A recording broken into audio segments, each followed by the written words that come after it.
Pero también hay que recordar que en el gobierno de Alejandro Toledo, por ejemplo, se instauró Pensión 65. O sea, a ver, hagamos un recuento de su gobierno brevemente también, ¿no? Es cierto que él, en campaña electoral, en la primera campaña, la que se voltearon aparentemente los resultados, él decía, señor Fujimori, usted ha hecho el primer piso, yo voy a hacer el segundo. O sea, era continuismo, ¿no? Luego ya el cholo sano y sagrado, pero sí que convocó a ministros profundamente demócratas, apuntaló el sistema anticorrupción, que fue muy importante en ese momento. O sea, se había empezado a sentar con el gobierno de transición de Valentín Paniagua, pero él lo reforzó, ¿cierto? Ministros que yo recuerdo haber entrevistado después, cuando ya empezaron a salir cosas, todo el mundo reconocía que Toledo era alguien que dejaba trabajar, ¿no? O sea, y que era alguien que escuchaba y que dejaba trabajar. No sé si por inteligencia o por pereza o porque estaba resaqueado, pero que era así, ¿no? Y luego, pues lo que comentaba Daniel, ¿no? Los sobrinos, el tema de las firmas, ¿no? Elian y las momias. O sea, ya la cosa se empezó a volver un poco los amigos, ¿no? Los amigos tan cercanos.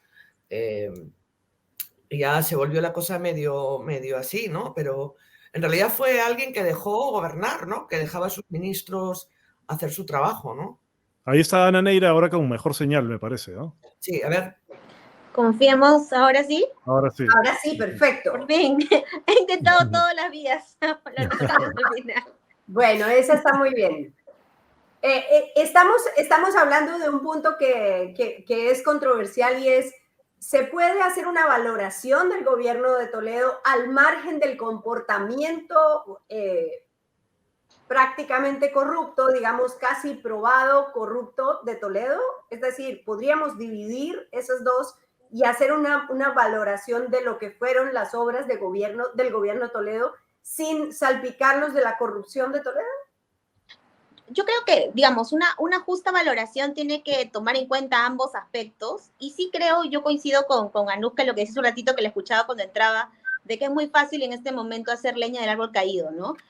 Ahorita que él está detenido y que ha sido extraditado, con todo lo que ha costado además extraditarlo, viene todo el mundo a querer simplemente pues, recordar estos actos de corrupción, que no hay que minimizar, considero, pero tampoco minimizar las cosas que se logran en el gobierno. Yo también he tenido información de mucha gente que trabajaba en el Ejecutivo en esa época, que el presidente, en líneas generales, por los motivos que no sabemos, dejaba que los sectores establezcan políticas públicas, generen avances, y de hecho mucho de lo que se sentó importante en el país en los últimos años se ha hecho, hay que decirlo, aun cuando le duele a mucha gente, en ese gobierno y tal vez en el de Humala, ¿no? Que son los que han sentado muchas de las políticas públicas importantes que luego otros gobiernos han avanzado y otros lamentablemente están y estuvieron retrocediendo, ¿no? Entonces yo creo que por un lado sí hay que reconocer lo que hizo, pero tampoco eso debe hacernos olvidar el nivel de corrupción. Escuchaba la entrevista que le hacían el otro día al abogado del expresidente Toledo, ¿no? Y cómo él pretendía pues minimizar estas transferencias, decía que no había pruebas, ¿no? Y más bien lo escuchaba también a la procuradora Silvana Carrión, que explicaba más bien que todos los peritajes denotaban digamos, este incremento patrimonial que no podía ser acreditado porque no había forma de que él logre probar que ese dinero efectivamente venía de un fondo propio que él había de alguna manera conseguido.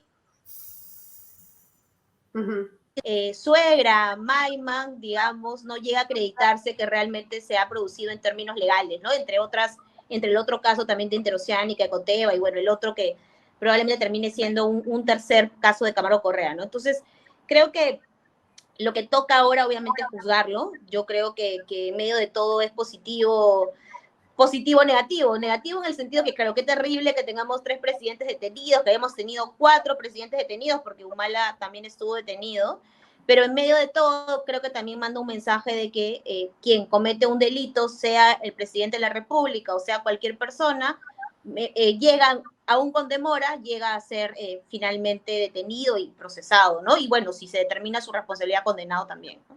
El comportamiento de Toledo, hablábamos ahora, este comportamiento que tuvo de irse del país, de meter 18 millones de recursos durante 7 años, incluso hasta el último día, hasta el viernes, un recurso en el que decía que la justicia peruana era como la china o la de Nigeria Irán, o Sudán. sí. Eso le hace daño a lo que pueda lograr ahora si su familia, como han dicho, y su defensa piden una detención domiciliaria.